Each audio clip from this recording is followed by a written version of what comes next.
What's up, guys? Sub-Zero here, back for another VOD review. Today, we get a VOD from Kevin Parker. If you guys have missed my Kevin Parker VOD reviews before, this guy's just a beast. One of the best players, maybe even the best player in EU. Maybe that's going too far, but I mean, one of EU's best. Has been absolutely smurfing it up this set, and he played a really fun game today, so I wanted to review it. Also, I am invisible right now. You guys can't see me. You might notice my voice sounds a little bit off, and like my videos have been a little bit less consistent over the past few days. I got sick like a few days ago, and so I'm gonna be going without the cam off for today. But I mean, I feel mostly fine. It's just like oh, I mean, did you hear me sniffle there? Yeah, it's just like sniffles. My throat was sore a few days ago. I went to a baby shower, and that kind of yeah, I think one of those snot-nosed kids got me.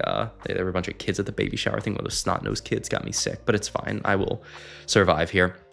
First big decision of the game for Kevin Parker here, and I think it makes a lot of sense, actually. He ends up selling this Violet here, and I've seen the start of this VOD a few times because I've been...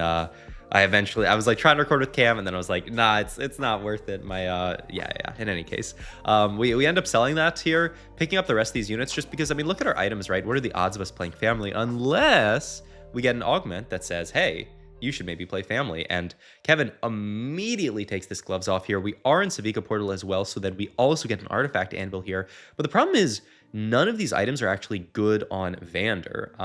None of these actually, like, Spectral Cutlass is like maybe a crazy idea, and eventually it could go into like Vi, but I mean, overall it's not amazing. So he's actually going to pick up the Unending Despair, and I don't 100% know what the idea is with Unending Despair, I'll be real. I mean, I guess... Yeah, I mean, I guess the idea is like later you're going to throw this onto like Garen, maybe. He's one of the units that actually, you know, has a shield, so you can throw that there. It's great stats to at least say on like Blitzcrank, but I don't know if we're gonna come up with some Vander Blitzcrank comp that sounds like a little bit of an overcook. So I think that's the idea, is, you know, a later game we can at least throw this onto Garen. He'll get decent value out of it, and for now it's kind of nothing here. I also think this is a pretty cool board to play for KP here. He's playing this setup just with Conqueror on this board, because like, who actually really cares about Watcher on this board, especially with the Draven too? So he's gonna do this, and he did make the Hodge slam. This setup here, you basically need Hodge plus IE plus 1, and you know, right now that +1 is not an artifact, but we'll see, I guess. But yeah, win into a loss here. I mean, we have like basically super mixed streak in this spot here. I think it makes a lot of sense to make gold in this position, just because like we're, you know, not win streaking. But there's the other thing. We've seen that person scouted. We've seen those two people scouted a couple of times, actually. There was a person who's no scout, no pivots, playing family, which is going to be really annoying because they're going to take some more Vanders. And there's a Zeri Reroll player who's actually in a disgusting spot. They have Zeri 2 Gwinsu and Gambler's Blade, which is just like... I mean, it's just horrifying for us, right? Because very often these Zeri players are taking Watchers out of the pool, and then very often, obviously, family reroll players are also taking the Vander out of the pool. Off Carousel here, I think Glove is the only reasonable take here. I know there is actually a Vander on the Carousel there with the Cloak, which is not a bad component in this comp, but you just need IE with this Vander setup, and we've already burned one of our gloves. If you guys aren't familiar with kind of how like the item pool works in TFT, because we've been dropped a glove for minions already, we're less likely to see another glove get dropped for minions, and so taking this glove off the Carousel means we balance out our components in a nice way. We're much more likely to see our first sword than our second glove, and so, you know, if we can find our first sword, then we'll feel pretty good in this spot. But yeah, I mean, a super mixed streak here, because we are actually going to break our loss streak here versus this really weak visionary board, looking like maybe Morgana reroll there, which should be pretty cool. A boy has no name. I'm curious, actually. I know I saw that person a lot in like international scrims, which is interesting. Definitely somebody who like, I was watching some of the like international scrims with all the regions on Frodan stream, and I kept seeing that guy's name. So definitely someone who is who's well prepped. Usually the people who are scrimming a lot are the people who do well in tournaments. Who would have thought? Just gonna throw the Unending Despair onto the Vander at this point. Literally, I mean, just for stats, right? I mean, it gives it gives some HP, it gives some armor, but yeah, I mean, outside of that, I don't really know what else it's going to do. But I mean, stats, you know, this is something that I think good players are good at, and a lot of newer players miss a lot of the coaching that I've been doing recently. I note that like people really hate consolidating all their items on one unit because people are like, unending despair. I mean, I'll throw that on a unit with a shield and then it'll get more value. But like, you know, the stats would just do better onto a Vander here. So really praying for a sword at this point. Don't actually get it. Do get a Reforger here, and we get a spatula. Which, look, I mean, I think yeah, I think Kevin was already thinking about that for the family emblem here, and this does also open up the possibility of a 5 family setup, which would be really juicy for us. Item wise here, are you reforging something here like the rod just so that you can try to get to that sword? Looks like we're just gonna peepo sit on the items for now and see what else we end up getting here. And I mean, honestly, the Unending Spare, the stats on it are actually not bad, so it's making this Vander a little bit of a beast here. So not bad at all in this spot here. Now, this is the point, actually, at 3-2. Like I said, I peeked ahead in this game a little bit. I haven't seen everything, but I have seen 3-2 Augment. I think this is where the game gets a little bit crazy, but I mean, I love this from Kevin Parker. So Raining Gold, Bone-Plated Scavenger. I don't think any of these are that amazing. Raining Gold, maybe, to get to a Vander down the line. LDP, not that excited. Pandora's Items, though, immediately gets picked up by Kevin. And what's the idea? We are going to... Well, we'll see when we actually do it. We're going to roll down a little bit here to try to pick up the Vander 2, just to become a little bit stronger here and get the 4 fam 4 Watcher board in. Ooh, it'll be interesting to see, yeah, when he wants to do it. But yeah, he's going to start now. We are going to reforge this Ornn item with Pandora's. Now, if you're watching at home, kids, I don't know. I mean, I can obviously endorse this play because, I mean, our item didn't really do anything, right? Unending Despair did nothing. The only problem is, I mean, how many Ornn items actually are there? I don't want to do a full count, but there are quite a few. But there are actually a decent number that are good on Vander, and this is one that is actually really solid on Vander. Luden's Tempest.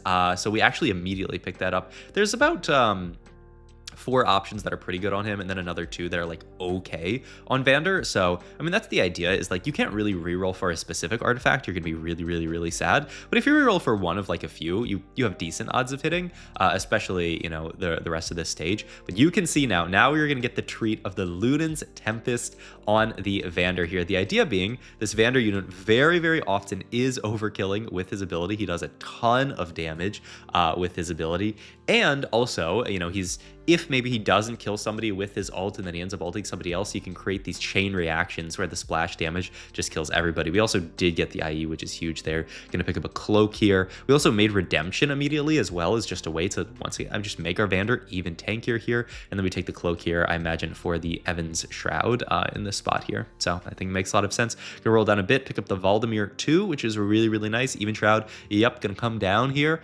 And yeah, I mean, the spot looking good. We actually did a scout of the family player. I think they only trace Vanders in this spot here, which pretty good. The nice thing about you know, being contested by someone playing family reroll is that, you know, they're very often going to be rolling. I mean, if they're playing family reroll, they are going to be rolling down on level 4 and level 5. We're going to be rolling down on level 6 for the Vanders here.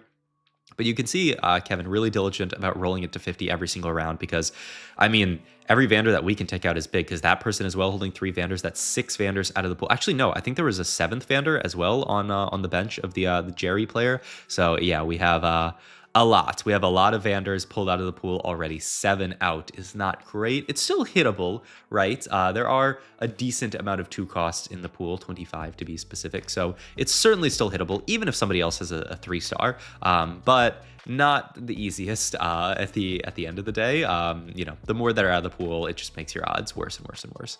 So yeah. Oh, and actually, that person has 2 more Vanders now. So that's a lot of Vanders out. That's 9 out, maybe, if my count's correct. That is really scary. We can also start looking towards what our next items are going to be. I don't know what it actually is. There's another artifact anvil. Light Shield sounds pretty good here, just to make the board a bit tankier. And yep, we're going to roll down this round, looking for Vlad 3 as well as another out here, as like a decent tank here. And yeah, going to build up our gold back up here. Going to move items over, keep the family here, this and the Light Shield here, and then Redemption's just going to kind of go onto a secondary unit. And this is also something. Do we make it this round? Okay, I don't think we make it this round. Okay. Well, I'll talk about it when we get there. But it's another really wild idea from Kevin. So we'll see. But yeah, look at all those Vanders, man. All those Vanders out of the pool are disgusting for us in a very bad way.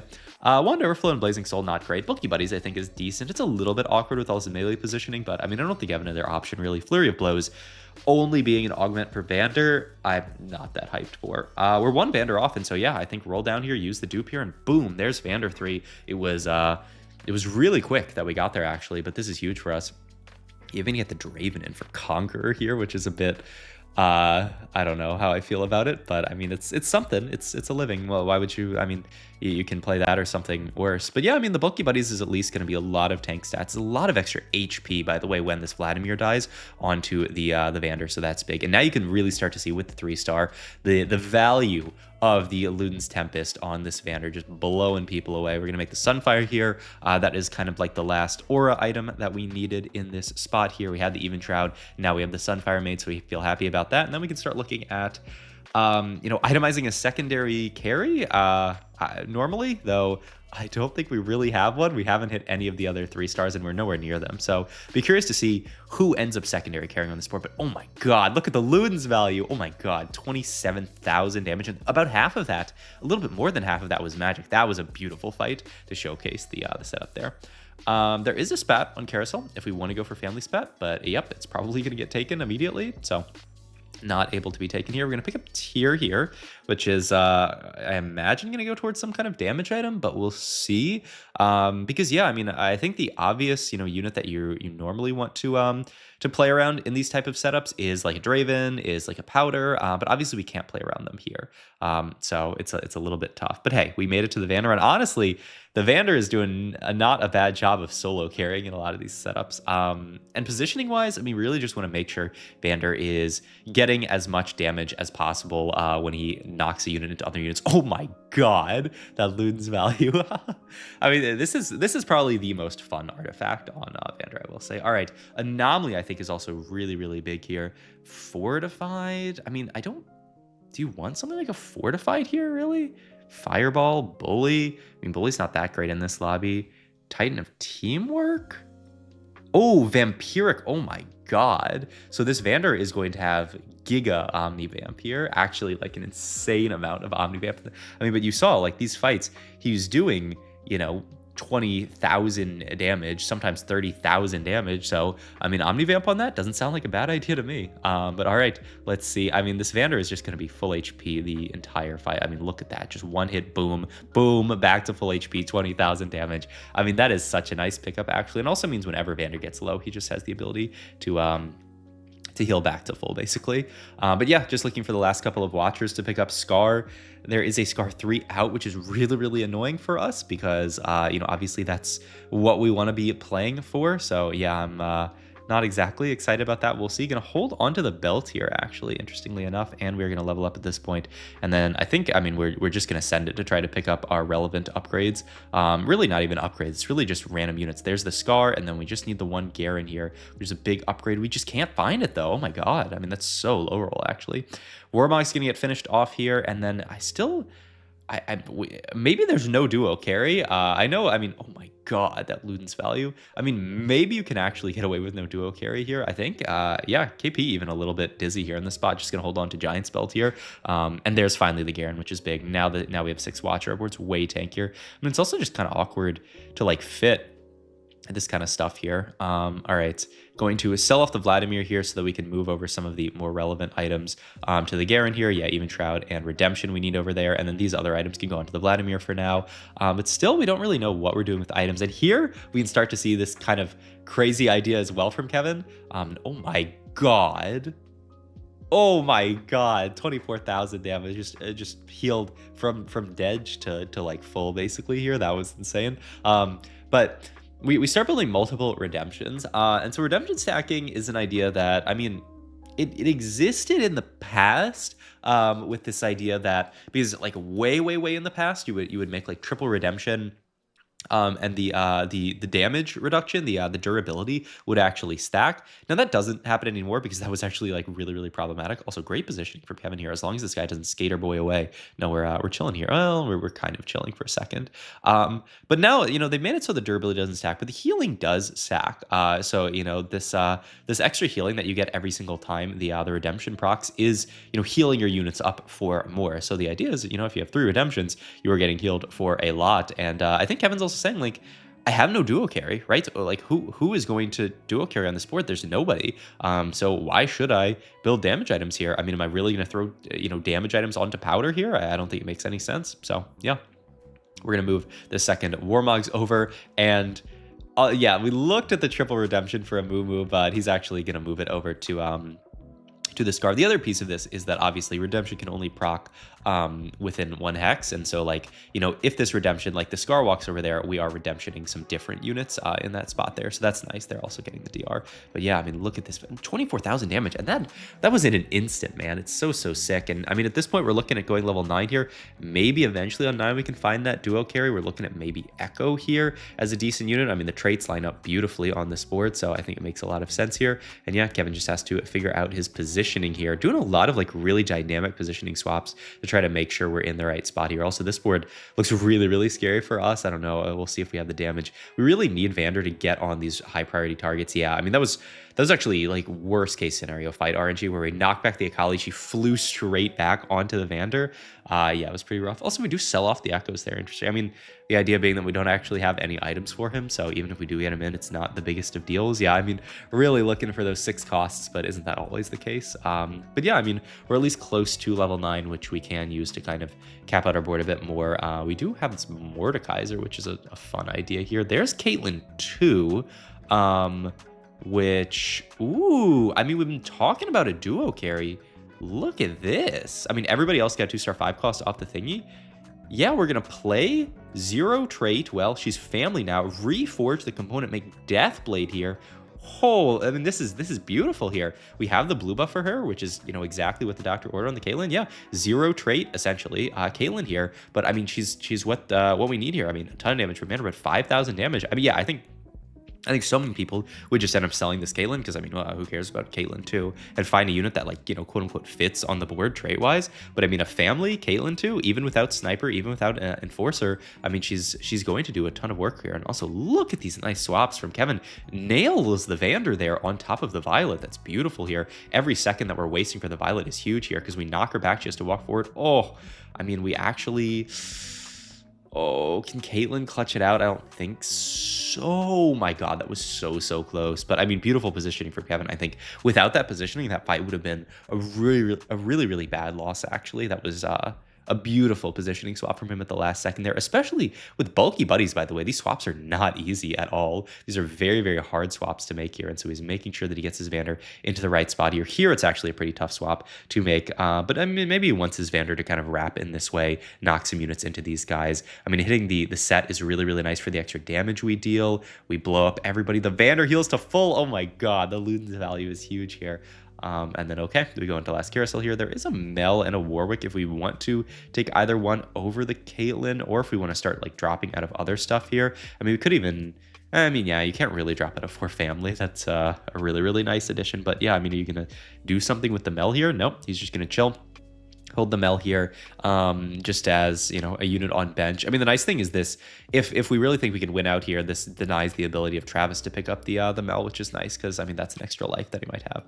But all right, we'll see here what our board can do. Kate doing pretty good damage. Vander healing back to full here. Oh my god. I mean, every time that this Zanyas get procced, we're in an amazing spot here, just because, yeah, the Akali with, I mean, if they all go in, one by one, they just absolutely cannot kill the Vander here. It's the worst cases if the Akali's aggroed and the Nocturne is aggroed as well. So as long as we can kind of avoid that setup, we're in a really good spot. We move Vander back a little bit. I imagine he is going to swap to frontline here, but we'll see where. Move him up next to the Garen. Yeah, if you're fighting him, if you're fighting Kevin in this spot, you just want to look for where the Garen is. This could be the last fight, by the way. It probably is, just because of how low everybody is. Can we clutch out this last fight? The Vander doing really good work. The Akali's still alive. Procs the Zanyas. Everybody's still alive. And it is a first from Kevin Parker with this insane Vander setup with the artifact. I mean, I mean, this game was too fun, right? Like, I mean, with the Vander setup, with playing the Caitlyn as well. The Anomaly also, I think, was huge. That extra healing onto Vander saved us so many times.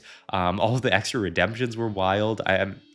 Just a beautiful game from Kevin, and I hope you guys enjoyed it. If you did, please like, comment, subscribe, check out my Metafy, check out Kevin's links. I'll put them in the description down below. Go cheer for him and the Golden Spatula, because I'd really like to see it. Well, For NA's chances, I would really not like to see him at Worlds, but for you know, having the best Worlds reps and you know, having success for somebody who I think has put in a ton of work, I do want to see him at Worlds. So hopefully, all right, Kevin, deal. Here's the deal: you can go to Worlds, but you can only go second to an NA player in the final lobby. How about that? Is that acceptable? Let me know. All right, I'll see you guys in the next video. Thanks everybody for watching. Bye.